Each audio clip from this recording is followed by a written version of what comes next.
Muy buenas tardes, bienvenidos al Banquillo. Estamos aquí con ustedes hoy para conversar sobre la economía de hogar y también sobre la expectativa que se tiene en la industria en manos de emprendedores. Son dos áreas que deberá revisar muy de cerca y apoyarla la nueva administración. Tenemos como invitados para ampliar sobre este tema a Adalí Díaz, que es un luchador histórico de las causas de los consumidores, y a Wilmer Cruz, empresario de la zona sur del país, productor de camarones que son de las industrias afectadas en los últimos años con el tema de las exportaciones. Adalí, bienvenido, buenas tardes, ¿qué tal? Muy buenas tardes, Chendo, y mi estimado amigo Wilmer Cruz. Es un enorme privilegio el estar aquí para poner en perspectiva cómo está el tema de la canasta básica, el tema del costo de vida y cómo hemos navegado en esta situación de crisis, realmente cómo le han hecho las familias para poder llevar el sustento y lógicamente pues preocupados también con los emprendedores, con los pequeños productores que son los que hacen posible también a veces la comida, la producción, los granos básicos y todo eso. Y es importante pues ir intercambiando ideas de realmente cómo se configura la situación de cara al nuevo gobierno que recién acaba de iniciar. Y muy buenas tardes. Bueno, ¿cómo ha sido el inicio de año con ese cambio que es histórico que se produjo recientemente en esta semana que ha concluido de la llegada al poder del presidente Afura? Bueno, indudablemente que la transición de un gobierno a otro siempre trae algunos niveles de incertidumbre.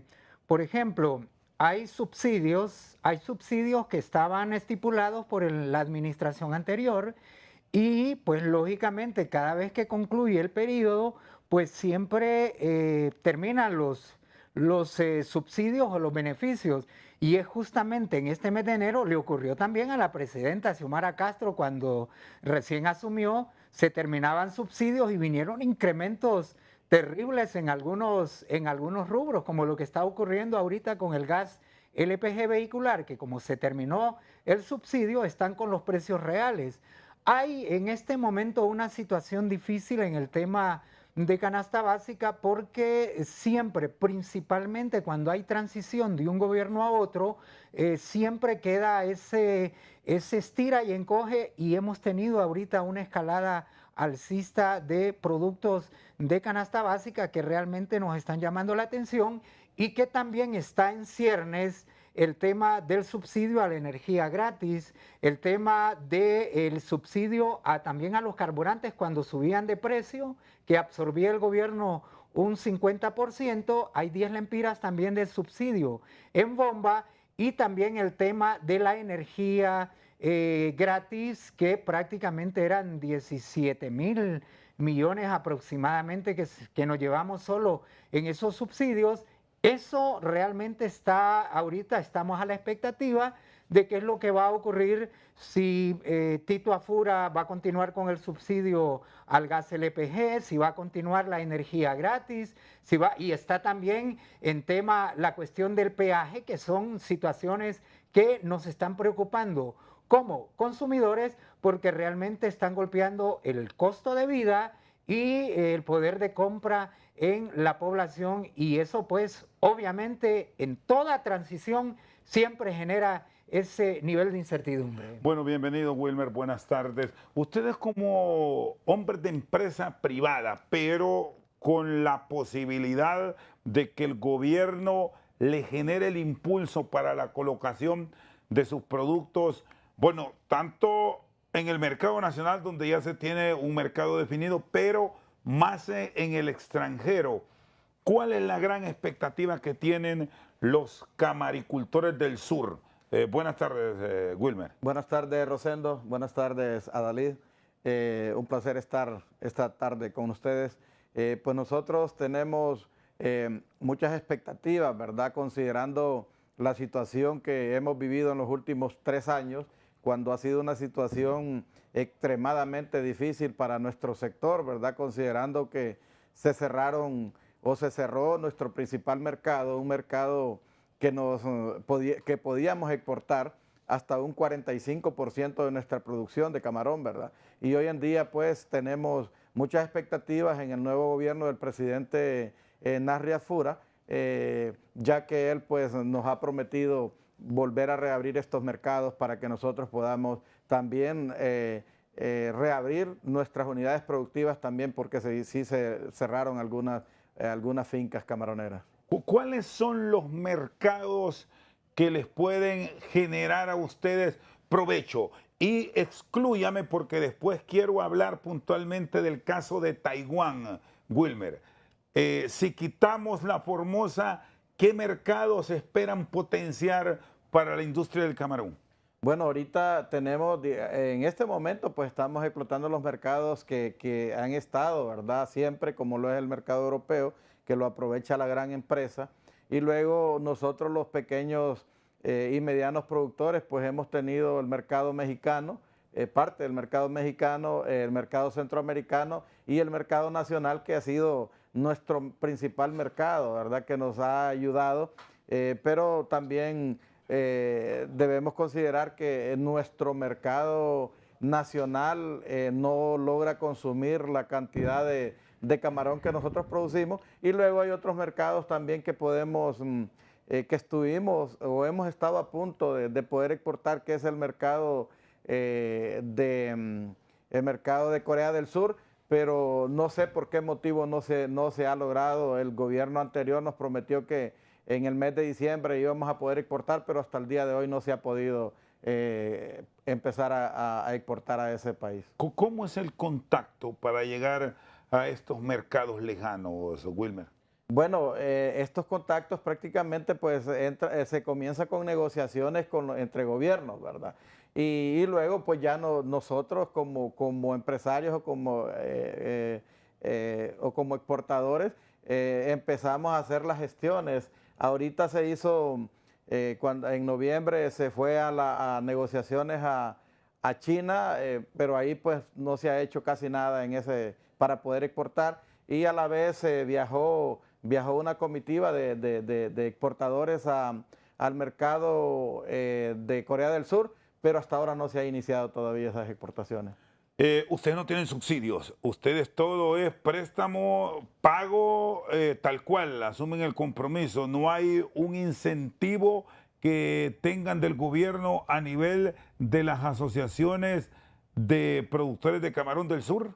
Bueno, nosotros los pequeños y medianos no hemos tenido ningún subsidio, ningún incentivo fiscal también, ¿verdad? Nosotros estamos completamente desprotegidos y a la vez en una competencia desleal, y es lo que a nosotros nos acaba de pasar en estos últimos años, que cuando se cerraron algunos mercados, las grandes empresas comenzaron a vender a nuestro mercado nacional y centroamericano. Entonces ahí entramos en una competencia desleal, porque nosotros, los pequeños productores sin ningún incentivo fiscal, y los grandes productores con el régimen de importación temporal que ya tenía, pues ellos producen un poco más barato, y por ende nosotros ahí caímos en una competencia desleal, como lo dije antes, y ahí fue donde se vio obligado al cierre de muchas empresas de nosotros. Ya vamos a seguir con esto porque es un buen reto que se puede tener en apoyar también lo nuestro. El tema de los subsidios. Adalid, ¿cómo generar certidumbre en la población sobre la aplicación del mismo? Porque esto es lo de no acabar en decir que un subsidio, cuando se hace abierto, beneficia a personas que no deberían recibirlo, y bueno, es parte de la ley, pero ¿por qué resulta tan complejo una focalización? ¿O es que no existió esa voluntad para saber que Adalid lo merece y que Wilmer no lo merece, por citar el caso? Bueno, en el tema de los subsidios, por ejemplo, en el tema del transporte, no está focalizado porque todo el mundo se beneficia, ¿no? Y obviamente son situaciones que hay que irlas analizando en un contexto realmente del impacto. En el tema de la energía eléctrica, si bien es cierto, está focalizada, un primer criterio es a los consumidores de menos de 150 kilovatios. Ahí entraban en un principio casi 1 millón de compatriotas que estaban en ese rango, en los usuarios residenciales. De ahí se fue depurando eso y prácticamente en este momento hay como 800.000 abonados que están en ese beneficio de la energía gratis. Pero el problema es que una política de subsidio que realmente no esté focalizada, obviamente a largo plazo trae problemas, ¿no? Porque el Estado entra en un déficit de generar, por ejemplo, 17.000 millones solo en el tema de la energía gratis y algunos subsidios a los combustibles, y que prácticamente llegaron como a 33.000 millones en subsidios. Realmente eso hay que analizarlo también, porque los subsidios como política a largo plazo no son recomendables. Los subsidios deberían de ser eminentemente focalizados, porque hay personas que lamentablemente con el tema de la energía eléctrica, hay personas que realmente se están beneficiando y no lo merecen por su condición de ingresos. Por consiguiente, nosotros creemos que la política de subsidios siempre trae un costo-beneficio.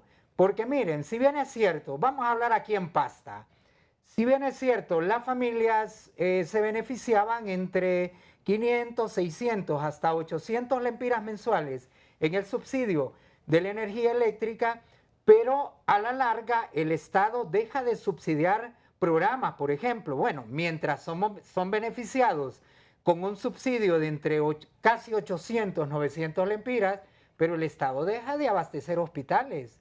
Entonces, mientras tanto, la población está beneficiada con eso, pero va a los hospitales y tiene que comprar medicamentos. Las condiciones de las escuelas públicas también están un desastre. Entonces, obviamente, le podemos decir a una familia, usted está siendo beneficiada, pero en los hospitales, lamentablemente, lo que se dejó de beneficiar con ese subsidio que se estaba beneficiando a determinado sector, se ha dejado de poder brindar un mejor servicio en hospitales públicos o un mejor servicio. ¿Cuántas escuelas pueden ser mejor acondicionadas? ¿O cuántos sistemas de riego pueden hacerse para pequeños productores con subsidio?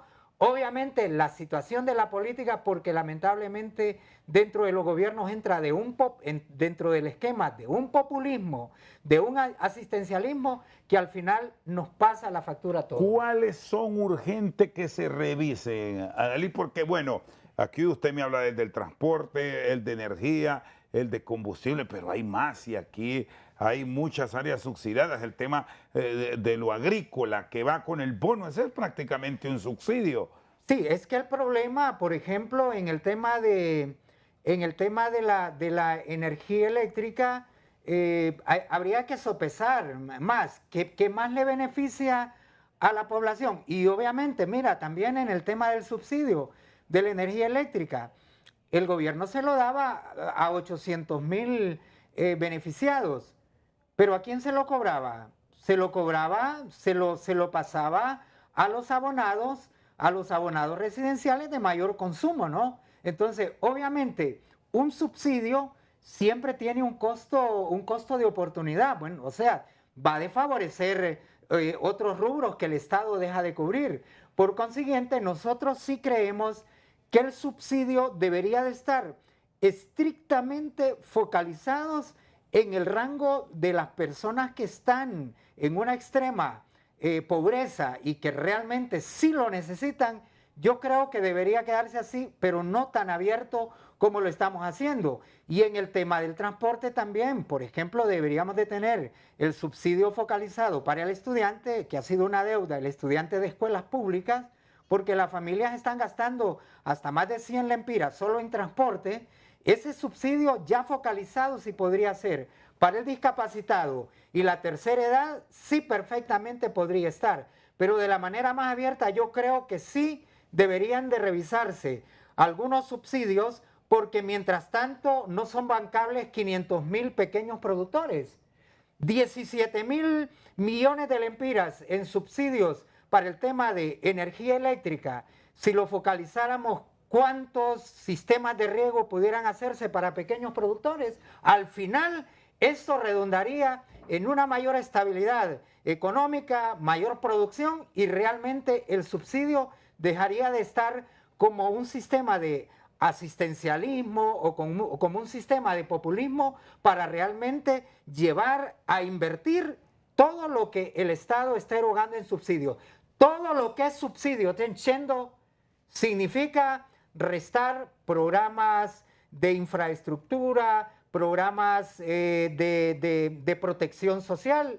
Eso deja de cubrirlo el Estado cuando lo da de manera abierta, focalizado a solo determinados sectores. Bueno, ya vamos a seguir con este tema y el financiamiento y cómo pueden tener beneficio los pequeños inversionistas después de la pausa. Wilmer Cruz con nosotros.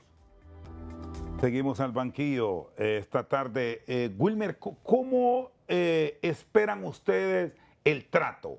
Porque no es regalo, es facilidades que reclaman para volverse competitivos y buscar otros nichos. Quiero que ahora sí hablemos de Taiwán, ya que hablemos de esa relación con la China, porque ustedes exportaban cerca de 45 millones de dólares solo al mercado de la Formosa, pero eso se les quitó. Correcto, Chendo. Mire, nosotros ahorita atravesamos un gran problema y creo que es igual que todos los productores a nivel nacional, ¿verdad?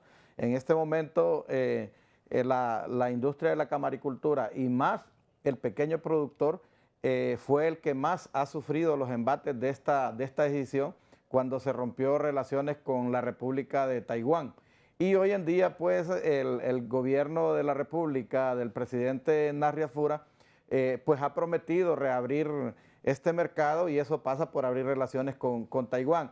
Pero nosotros también nos preocupa grandemente esta situación porque nada haríamos con un nuevo mercado si no tenemos nuevas fuentes de financiamiento, porque la industria, el pequeño y mediano productor de camarón, prácticamente quebró. Y en este momento, para reactivar estos productores, necesitamos nuevas fuentes de financiamiento, pero también a la vez necesitamos solventar nuestras responsabilidades de crédito que teníamos anteriormente, que a raíz de esta situación no se pudo honrar y hoy tenemos el grave problema con dos instituciones del Estado como ser Funder y Banadesa, y hoy no se ha podido honrar estas deudas. Y entonces, al no poder honrar estas deudas, a nosotros nos preocupa grandemente qué podemos hacer al reabrir estos mercados, porque no tenemos para poder echar a andar nuestras unidades productivas de camarón.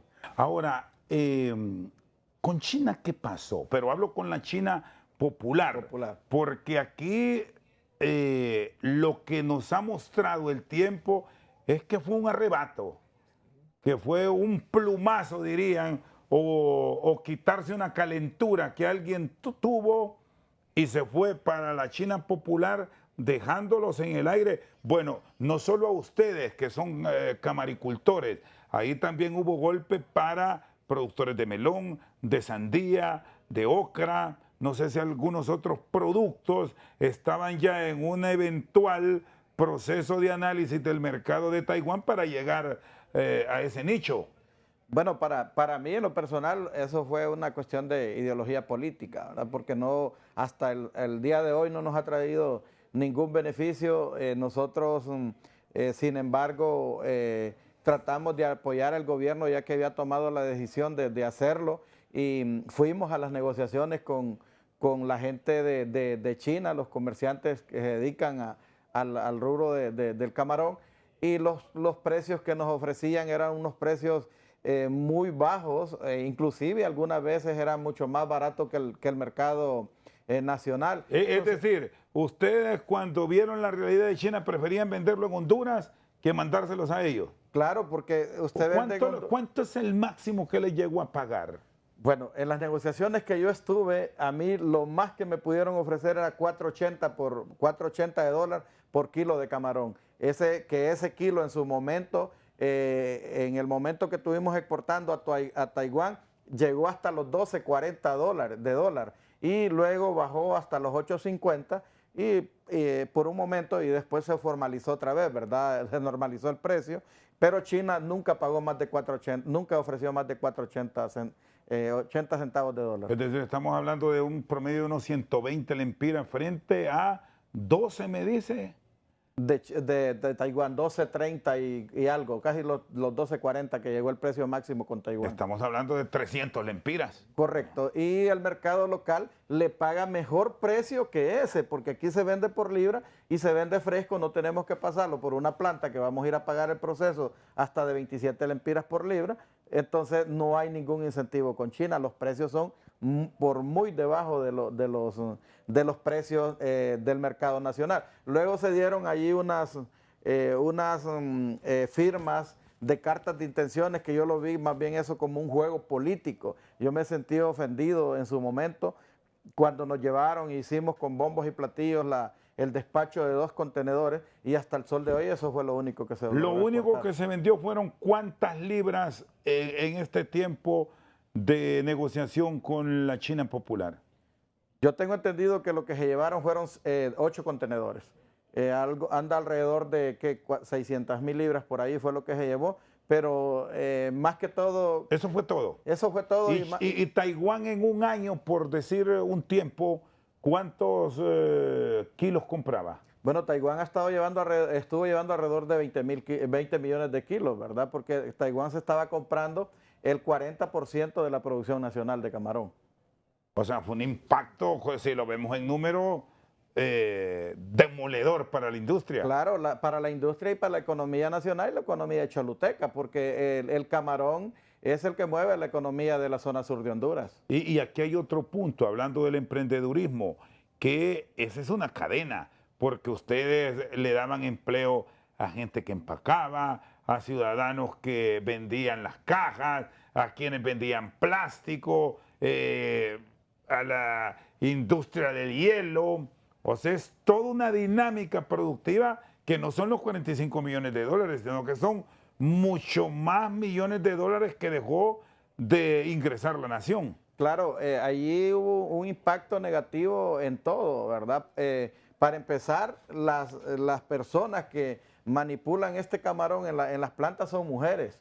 La mayoría de los empleados nuestros son femeninos, ¿verdad? Y vino a impactar a esa mano de obra calificada y luego también lo que usted habla al comercio local y también a todos los involucrados en la cadena, como ser laboratorios larvarios, casas de alimentos concentrados, casas de insumos, malla, o sea, cuántas cosas no mueve la industria del camarón, pues, combustibles. Entonces hubo un impacto negativo bastante fuerte en la zona sur que se sintió fuertemente a lo largo de todo, se siente fuertemente a lo largo de todos estos años. ¿Cuánto bajó la producción o se mantiene?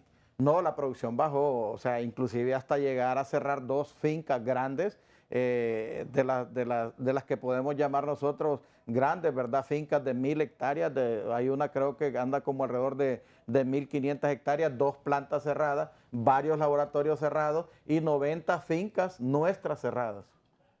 Adalid, ¿cómo deben atender estas necesidades las actuales autoridades para volverle, por cierto, del sur, hay muchas figuras en el actual gobierno, esa rentabilidad a los procesos, bueno, de la industria del camarón, a ocra, melón, sandía, en el sur es muy fuerte también el tema de la leche, la sal, aprovechando varios elementos. Bueno, el sur ahora tiene representación destacada en el Congreso Nacional, designados presidenciales, y quizás muchos otros funcionarios se van a involucrar.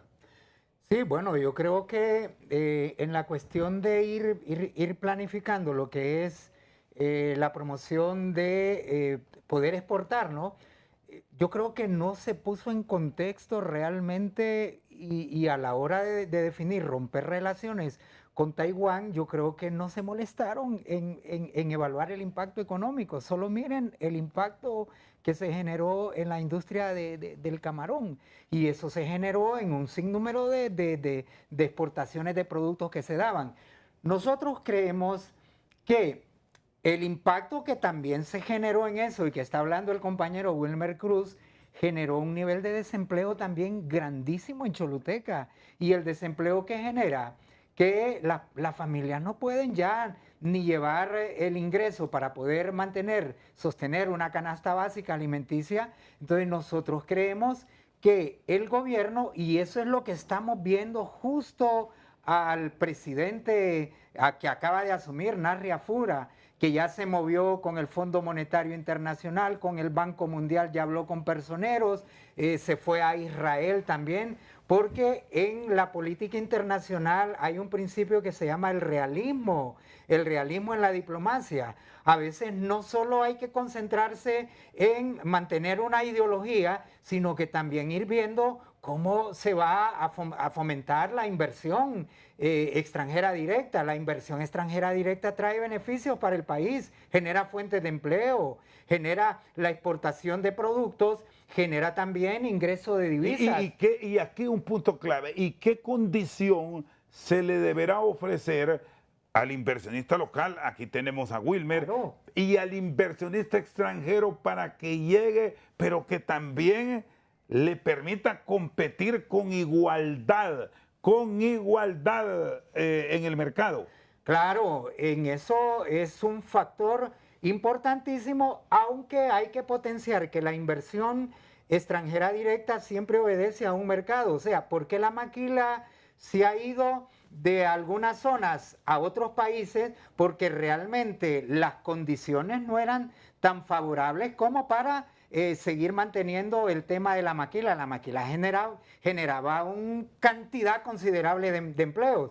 En el tema de la producción, tenés razón, Chendo, yo creo que debe de existir un equilibrio entre la inversión extranjera con la inversión nacional, ¿no? Porque ambos deben también de competir, pero la atracción también debe de dar un incentivo a la inversión extranjera, porque recordemos que si El Salvador, si Guatemala, si Costa Rica están ofreciendo mejores condiciones, entonces el empresario prefiere optar donde están las mejores condiciones. Además, por ejemplo, la inseguridad jurídica, el tema, por ejemplo, de las reticencias que el gobierno anterior tenía contra el empresario no favorecía en nada al crecimiento económico en el país, ¿no? Y yo creo que la certidumbre en la confianza que debemos de darle al inversor extranjero en igualdad de condiciones con el inversor nacional, yo creo que sería un elemento importante para ir despegando la economía en el país, porque eso genera fuentes de empleo. Y generar fuentes de empleo, ¿qué significa? Generar fuentes de empleo significa que las familias pueden generar ingresos, pueden acceder a canasta básica, y esto es un factor que dinamiza pues las mejores condiciones de vida de la población, porque cada empresa, ya sea local o con inversión extranjera directa que se funda en el país, genera no solo empleos directos, sino que también genera empleos indirectos, y eso realmente puede condicionar aún más el crecimiento económico del país. Pero esas pugnas entre el sector empresarial, entre el gobierno, entre estar satanizando si invertir, si traer empresarios de Estados Unidos porque no comulgaban con la ideología de eso, yo creo que eso hay que eliminarlo y hay que entrar en un realismo diplomático de qué es lo que le favorece al país en el tema económico, en el tema social y en el tema político, y ahí es donde hay que tomar las mejores decisiones, porque se tomaron decisiones de romper relaciones con Taiwán, estar rompiendo relaciones con otros países de distinta ideología. Eso en nada le abona al país. ¿Cómo aprovechar esa relación con los Estados Unidos? Porque hay buena comunicación ahora y es el gran mercado nuestro. Allá mandamos mucho y por usar el otro calificativo, traemos bastante también. Claro, solo imagínense, por ejemplo, con el TPS. El TPS, miles de compatriotas que envían las remesas, casi 12.000 millones de dólares en remesas, sería casi el 27% del Producto Interno Bruto. Y un gobierno que no potencie esto, indudablemente yo creo que sería estar falto de sentido común, que el socio estratégico más importante para Honduras son los Estados Unidos, independientemente de la ideología que un gobierno puede establecer, realmente tienen que sopesarse eso. Yo solo admiro, por ejemplo, a Lula da Silva. Lula da Silva estaba en el foro de Sao Paulo, estaba en el socialismo del siglo XXI, pero él iba a negociar con el Fondo Monetario en Estados Unidos, él iba a negociar con Estados Unidos un montón de cosas, ¿no? Que eran favorables para Brasil. Entonces, yo creo que estamos viendo el arranque que está teniendo Narria Fura, nuestro actual presidente, y yo creo que hay condiciones favorables para retomar las oportunidades que tuvimos de negociar mejores condiciones para el productor nacional, porque aquí se pueden importar una serie de productos que realmente pueden generar condiciones favorables. Yo creo que en este momento los espacios son importantísimos con la actitud que está asumiendo el actual gobierno de abrirse y expandirse para generar un crecimiento económico en el país. Bueno, hago la pausa. Me queda pendiente, Wilmer, el tema del financiamiento y los accesos a recursos para la competitividad de ustedes. Después de la pausa seguimos. Seguimos al banquillo esta tarde. El tema del financiamiento, del recurso que puede llegar no solo a la industria del camarón, sino a muchas otras industrias para el desarrollo. ¿Cómo esperan gestionarlo, tanto a nivel de la banca privada como estatal? Bueno, ahorita esa es una gran preocupación que tenemos los productores, ¿verdad? Y no solo el productor de camarón, sino que todos los productores del agro en Honduras. Nosotros estamos aglutinados en una asociación, en una plataforma nacional de productores y la preocupación es la misma, ¿verdad? Considerando que prácticamente el 95% de los productores de Honduras estamos en central de riesgo y prácticamente llegamos a un momento, como quien dice, en un callejón sin salida, porque estuvimos planteándole estos problemas al gobierno anterior y lo que el gobierno, las respuestas que daba el gobierno era que aquello eran cachurecadas, ¿verdad?, de nosotros y que lo que andábamos ahí éramos un montón de cachurecos revoltosos y al final nunca nos resolvieron ningún problema y hoy hemos caído en ese problema, valga la redundancia, de que llegamos a un nuevo gobierno y nosotros no encontramos cómo poder explicar o cómo poder accesar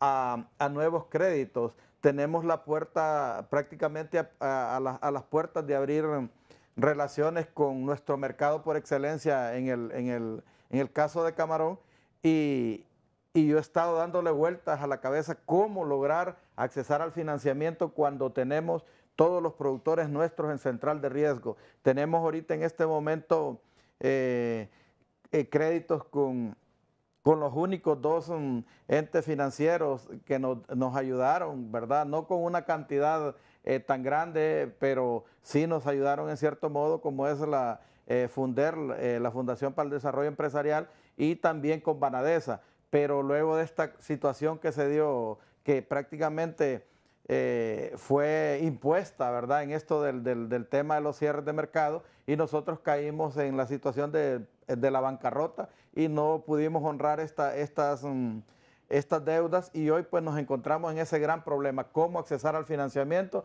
Nosotros hablamos con el presidente cuando era candidato en su momento, Narria Fura, y pues él nos prometió ver y buscar una salida para ver cómo pudiera ayudar. Hoy estamos esperando que él se siente para hacerle la propuesta de la misma que hemos venido haciendo de un subsidio de deuda para poder sacar todos estos productores de central de riesgo y poder accesar a nuevos créditos. ¿Cómo funcionaría?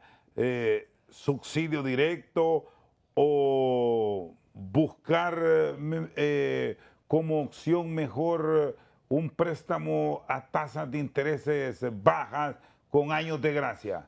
Bueno, nosotros estamos ahorita en el subsidio de deuda. Nuestra propuesta era ha sido de 3 millones hacia abajo, ¿verdad? Para todos los productores, pero no un subsidio de que tenga que erogarlo o borrarlo la institución financiera como Serfunder o Banadesa, porque eso lo llevaría prácticamente a la bancarrota también al banco, ¿verdad? Aunque las cantidades no son tan grandes de lo que se está pidiendo en este subsidio, y lo que pedimos es que sea a través del presupuesto general de la República, que el subsidio sea como el que le dan al transporte, o sea, pagaderos en pagos a las instituciones. En el caso nuestro es bien poco, en el del camarón y sal, que es lo que tenemos aglutinado en nosotros, anda alrededor, entre Banadesa y Funder, alrededor de unos 130 millones de lempiras. Y pedimos de que se pueda hacer de esa forma, subsidiándolo con el presupuesto de la República, y por ende que después obtener o negociar un plan de financiamiento para poder reabrir nuestras unidades productivas. El tema Banadesa, que puede ser clave, el mismo Banprovi, ¿es opción viable o no? Banadesa para nosotros es muy importante y sí es viable, ¿verdad? Con las políticas claras, cómo podérsenos ayudar. El problema que tuvimos con Banadesa es que ellos le prestaron una pequeña cantidad al pequeño productor que andaba en no más de 400,000 lempiras, y era un solo pago por un año. Eso no vino a solventar en nada a ningún productor. Y nosotros lo que hemos estado pidiendo a Banadesa que sea a más largo plazo y que sea con intereses bajos, ¿verdad? Porque si lo hacemos así, solo préstamos a capital de trabajo, eso no funciona, porque ¿qué es lo que pasó ahorita? Le prestaron a los camaroneros en capital de trabajo y veníamos con el problema del acceso del mercado, y también en ese momento, después de este último préstamo, vino la tormenta tropical Sara y se llevó prácticamente todo y se quedó sin opciones ningún productor para poder honrar esa deuda. La institucionalidad, ¿cómo debe funcionar aquí? Hablando de todos los que se involucran, porque aquí es agricultura y ganadería, es toda la parte que tiene que ver con tecnología y con producción pecuaria, bueno, incluso hasta el mismo Instituto Nacional Agrario y el IP, sí, con la legalización de tierras para que les permita que esto sirva para apalancar préstamos, Adalid. Yo creo que el nuevo gobierno tiene que emprender un plan, dentro del plan de nación. El primero, nosotros tenemos un eje transversal y lo estamos proponiendo desde la perspectiva de los consumidores: la seguridad alimentaria. La seguridad alimentaria en el país significa, pues, que todos los sectores productivos entren dentro de un esquema de protección de parte del Estado, ¿no? Principalmente, por ejemplo, ¿cuántos pequeños productores de granos básicos no son bancables en el país? Ya nos está haciendo una radiografía el compañero Wilmer Cruz, que ¿cuántos están en la central de riesgo? ¿Saben ustedes que la mayor parte de los pequeños productores no tienen acceso a un crédito y son los que salvan la economía del país? Yo creo que deberíamos de entrar en la planificación del país, es sostener el tema del eje transversal, la seguridad alimentaria. 2 millones de hondureños estamos en grave riesgo de inseguridad alimentaria porque no somos capaces de producir lo que el país consume. Chendo, estamos importando banano verde, estamos importando plátano, estamos importando cebolla amarilla, cebolla roja, estamos importando zanahoria, estamos importando fresa. El 90% del arroz lo estamos importanndo fuera del país, o sea, son importaciones cuando perfectamente podemos producirlo. ¿Por qué? Porque el INAH debería de entrarle en un esquema de la regularización de tierras. El tema de las invasiones también en las zonas cultivables, lo han resentido también. El tema de fortalecer, por ejemplo, al pequeño productor, el bono tecnológico, principalmente a ese que tiene una parcela, que realmente no puede cosechar o sembrar más allá de una agricultura de subsistencia. Tenemos que hacerlo todos los sectores productivos porque lamentablemente hasta somos deficitarios en producir lo que el país consume y si no nos incorporamos todos los sectores, yo ya me estoy incorporando a la plataforma también, porque no podemos estar los consumidores solo exigiendo, solo viendo precios y cuestionando cuando hay sectores que se deprimen por la falta de asistencia técnica, asistencia crediticia. A mí me dicen, Adalid, vos te alegrás cuando el frijol cae, vos te alegrás cuando el frijol cae, pero vos no sabés que cuando el frijol cae nosotros no recuperamos la inversión y a la próxima cosecha no sembramos y eso al final lo venimos pagando todo. Entonces, yo creo que el gobierno debe de unificar la Secretaría, hasta desarrollo económico, por ejemplo, una dirección de protección al consumidor, haciendo decretos de congelamiento de precios, satanizando y cuestionando. Hasta a mí me cerraron la organización. En vez de realmente incorporarnos para ver cómo echamos adelante este país, yo ya me estoy incorporando a la mesa del agro también. Y aquí hay un punto que puede ser también clave. Estábamos hablando de la institucionalidad y cuando le preguntaba a Wilmer del tema de la apertura que ellos desean y buscan Claro.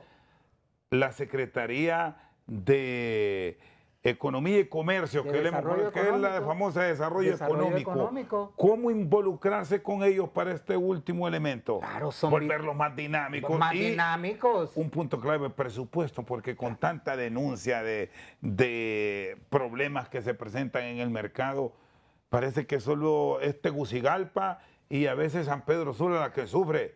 Pero esto es una generalidad. Sufre el sur, sufre el oriente, el occidente. Todos lo sufrimos porque generamos especulación. Pero fíjate que a veces la misma especulación se genera dentro de las instituciones mismas. Por ejemplo cuando sabemos que un producto tiene un ciclo de estacionalidad, de temporada, el boom de una cosecha, el boom de la producción de determinado producto, por lo general, cuando la oferta crece en el producto, la oferta crece de un producto y la demanda se mantiene, el precio cae, ¿no? Entonces ahí comenzamos a satanizar, a cuestionar al sector del huevo, a cuestionar al pequeño productor, pero claro, tenemos que reducir también cadenas de intermediación, porque si no fortalecemos el IMA, si no fortalecemos, por ejemplo, Banasupro ahorita está prácticamente...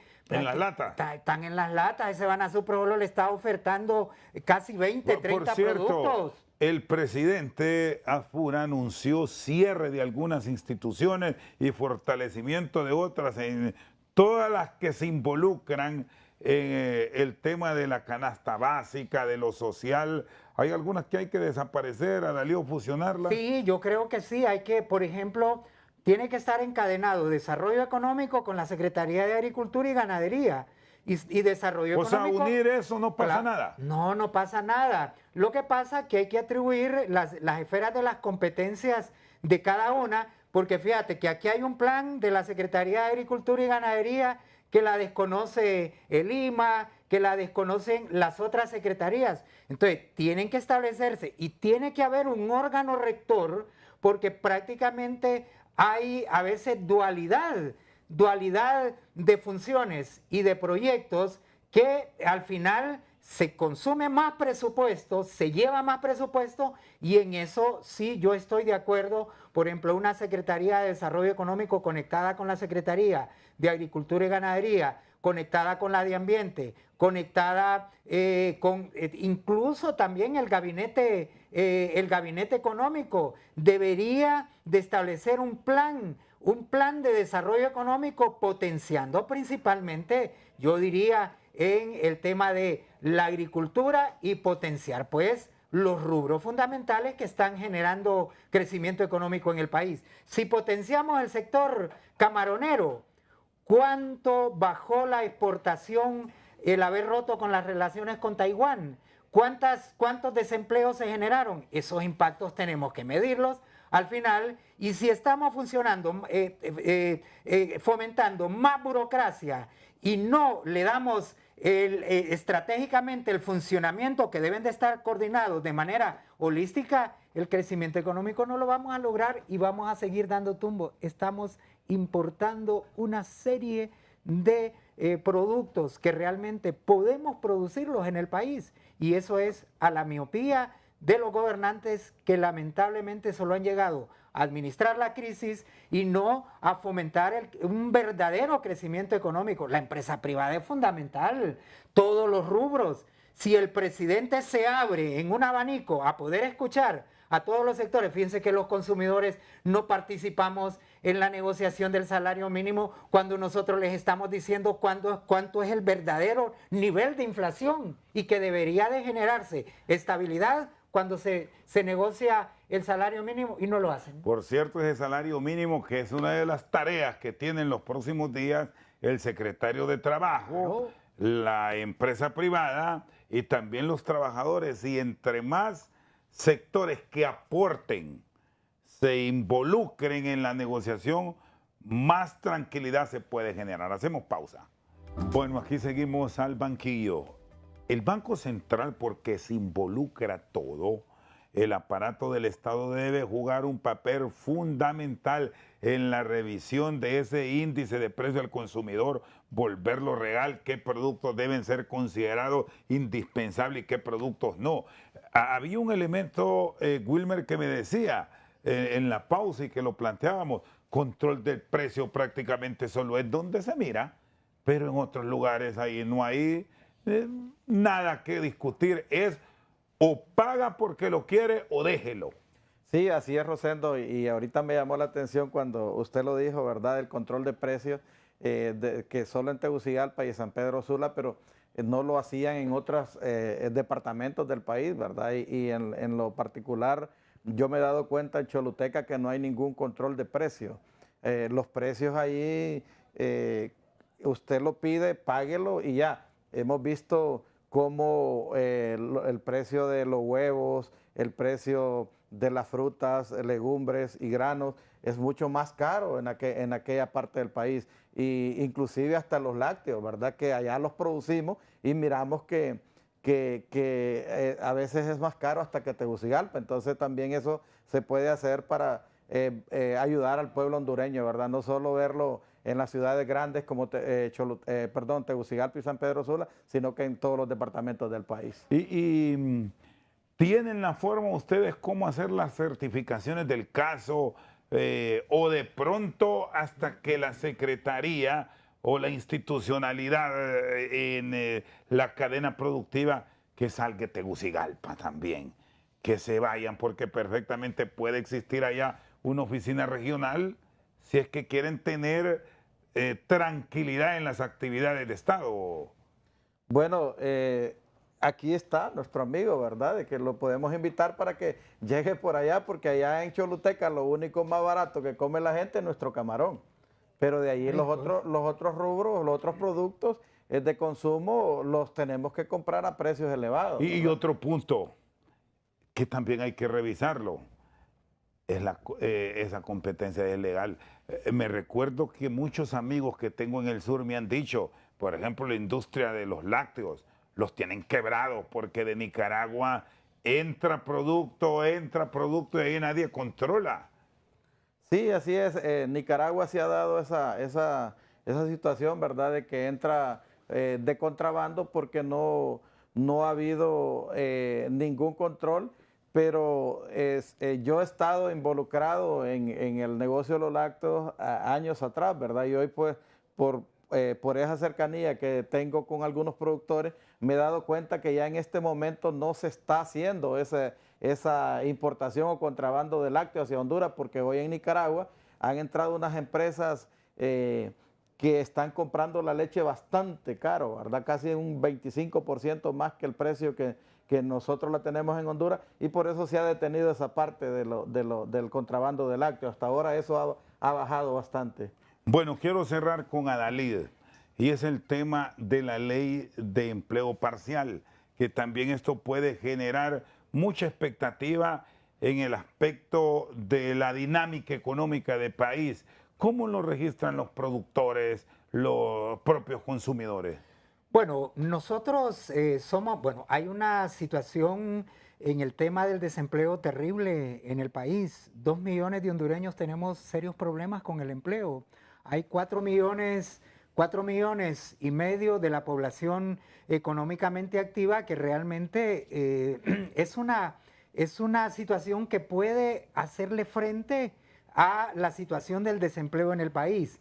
Pero también nosotros hemos fijado una posición muy clara y contundente. Si bien es cierto, el empleo por hora lo vemos con buenos ojos porque es una posibilidad. El que está sin empleo está desesperado. A mí me ha tocado facetas de mi vida estar desempleado y uno no haya qué hacer.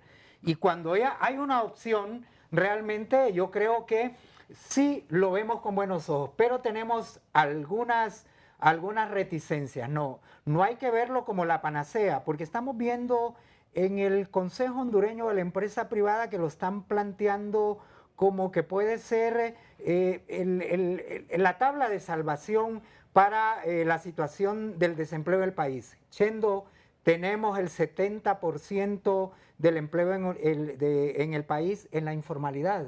El empleo en la informalidad son empleos precarios, salarios más bajos, no gozan de seguro social, no gozan de los pasivos laborales, todo eso. Eso también nosotros vamos a pedir que en el empleo por hora sea considerado, no obstante que una persona pueda trabajar 3 horas al día o pueda trabajar 30 horas a la semana, que no sea óbice para que él no pueda tener las garantías que el Código Laboral lo establece, porque también entraríamos en una situación que podría generar y establecer porcentajes. Una empresa que tiene el 70% de empleos permanentes no puede reducir esa cantidad para generar empleos por hora, porque ahí estaríamos generando la precariedad en el empleo laboral, y en eso hay que tener mucho cuidado, porque en las cláusulas de generación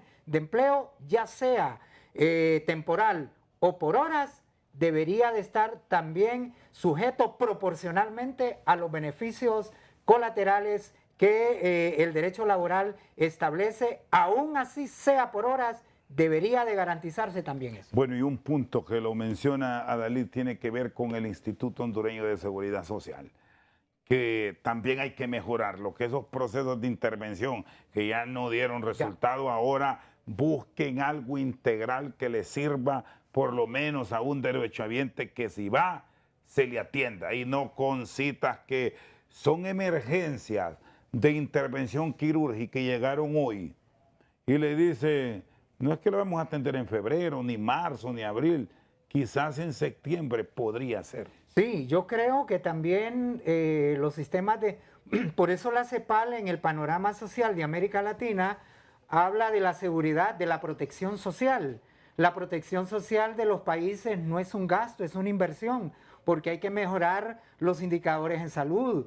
Miren, por ejemplo, pues yo no entiendo por qué al Instituto Hondureño de Seguridad Social, y no solo en el tema de la seguridad social, sino que los hospitales nombran interventoras. Yo sé que las interventoras vienen a hacer un montón de cosas, pero rompen el techo, rompen los techos, y comparado con la mejora gradual de las condiciones de servicio de los servicios hospitalarios, que no mejoran, realmente tienen que tomarse decisiones fundamentales, porque no podemos estar en esa precariedad en el Instituto Hondureño de Seguridad Social y rompiendo los techos, y no vemos realmente los cambios cualitativos. Muy bien, gracias. Adalid Irías, defensor del consumidor, y Wilmer Cruz, empresario de la zona sur del país, con ustedes esta tarde al banquillo. Buenas tardes.